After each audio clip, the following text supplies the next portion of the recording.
Latest updates ఎప్పటికప్పుడు పొందడానికి big TV WhatsApp channel follow అవ్వండి. లింక్ డిస్క్రిప్షన్లో ఉంది.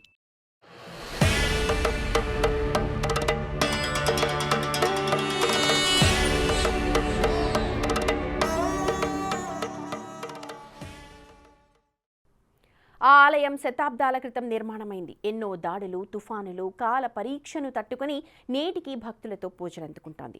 7వ శతాబ్దంలో నిర్మాణమైన అమరలింగేశ్వర స్వామి ఆలయం ఈ ప్రాంత ప్రజలకు కోరిన కోరికలు తీర్చే కొంగు బంగారం లాంటిది. అమరలింగేశ్వర స్వామి దర్శనం కోసం ప్రతిరోజు ఓ శ్వేతనాగు అక్కడికి వస్తూ ఉంటుంది. దాచేపల్లి మండలం శ్రీనివాసపురం గ్రామంలో 7వ శతాబ్దం నాటి శివాలయం విశిష్టత గురించి ఈ స్టోరీలో తెలుసుకుందాం.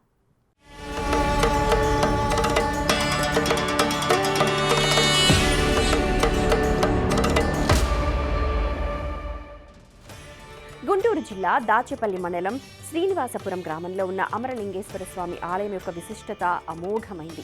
పచ్చని ప్రకృతిలో గలగలా పారే సెలయేరుల మధ్య ఎంతో ఆహ్లాదకరమైన వాతావరణంలో నిర్మించిన బొబ్బ నాగమ్మ దేవాలయం 7 లేక 8వ శతాబ్దం నాటిది అని చరిత్రకారులు చెబుతున్నారు.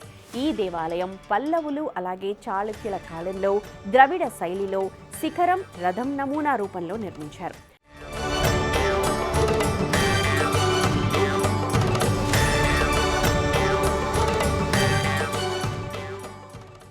నాటి బొబ్బ నాగమ్మ ఈ శివాలయంలో పూజలు చేయటం వల్ల బొబ్బ నాగమ్మ శివాలయంగా ప్రాచుర్యం పొందింది.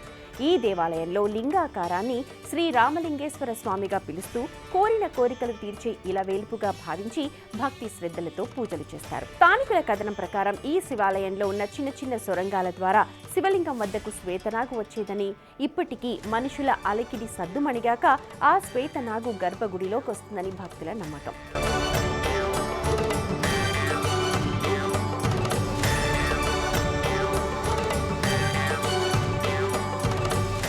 నిర్మాణ సమయంలో గోపురాన్ని నిర్మించడంలో అప్పట్లో ఏదో ఆటంకం ఏర్పడంతో గోపురం నిర్మాణం పూర్తి చేయలేదు. అయితే అప్పటి నుంచి గోపురం లేకుండానే ఈ ఆలయంలోని రామలింగేశ్వర స్వామి భక్తుల యొక్క పూజలు అందుకుంటున్నారు. ఎన్నో శతాబ్దాల చరిత్ర కలిగిన ఈ రామలింగేశ్వర స్వామి ఆలయాన్ని ప్రభుత్వాలు సరిగా పట్టించుకోకపోవడం వల్ల పూర్తిగా శిథిలావస్థకు చేరుకుంటోందంటున్నారు స్థానికులు.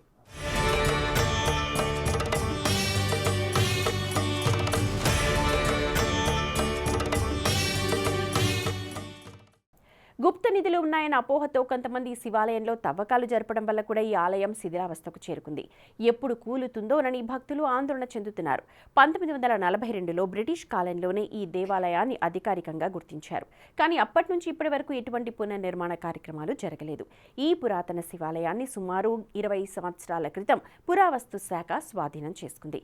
వారి ఆధీనంలోనే ఈ దేవాలయాన్ని పర్యవేక్షిస్తూ ఉన్నారు. గుప్త నిధుల తవ్వకాల వల్ల ఈ శివాలయంలోని విగ్రహాలు చెల్లాచెదురుగా ఉండటంతో అన్నిటినీ ఒక చోటకు చేర్చారు. ఈ శివాలయంలో ఉన్న ప్రతి రాయికి ఒక నంబర్ ఇచ్చారు. కానీ ఈ శివాలయానికి సంబంధించిన పనులు మందకొడిగా సాగుతున్నాయి. ఇప్పటికైనా పురావస్తు శాఖ వారు సాధ్యమైనంత తొందరగా ఈ శివాలయానికి పూర్వ వైభవం తీసుకురావాలని స్థానికులు కోరుతున్నారు. నా పేరు జక్కా అశోక్. మా శ్రీనివాసపుర గ్రామం, పొందుగోల పంచాయతీ, దాచేపల్లి మండలం, పల్నాడు జిల్లా. మా ఈ దేవాలయం వచ్చేసరికి సుమారుగా 8-9 శతాబ్దాల్లో పల్లవ రాజులు మరియు చోళ రాజులచే ఆ కాలంలో నిర్మించబడింది వారి హయాంలో. కానీ ఈ గుడికి మా పూర్వీకులు చెప్పగా మేము విన్నది ఏంటంటే, ఒక ఇద్దరు తండ్రి కొడుకు కలిసి వారి స్వయంశక్తి చేత వారిద్దరే కలిసి నిర్మించారని చెప్పి మా పూర్వీకులు చాలాసార్లు మాతో చెప్పి ఉన్నారండి. ఈ గుడికి మీరు అబ్జర్వ్ చేస్తుంటే పైన గోపురం ఉండదండి. మన పై గోపురం వరకే ఉంటుంది, కానీ పైన ఒక భాగం వరకు ఉండదు.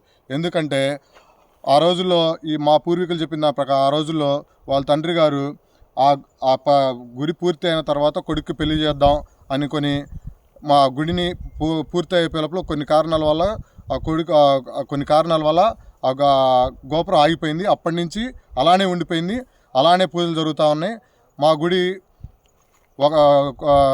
మా పూర్వీకులు చెప్పిన దాని ప్రకారం చాలా అద్భుతంగా ఇక్కడ పూజలు జరిగి చాలా భక్తులు రావటం కానీ చేయటం కానీ చాలా అద్భుతంగా జరిగింది.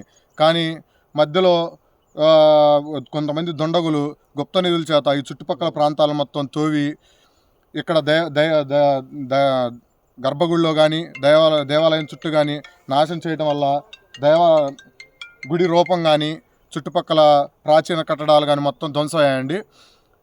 ఈ గుడిని సుమారు 1642లో బ్రిటిష్ గవర్నమెంట్ వారి చేత గుర్తించబడి చాలా రోజులు ధూపదీప నైవేద్యాలు కూడా జరిగాయి.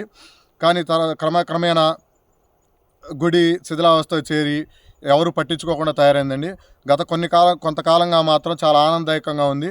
మీలాంటి మీడియా సోదరులు కొంతమంది రావటం, మా గుడిని వెలుగులో తీసుకురావటం చాలా కొంచెంగా మాకు ఆనందదాయకంగా ఉంది.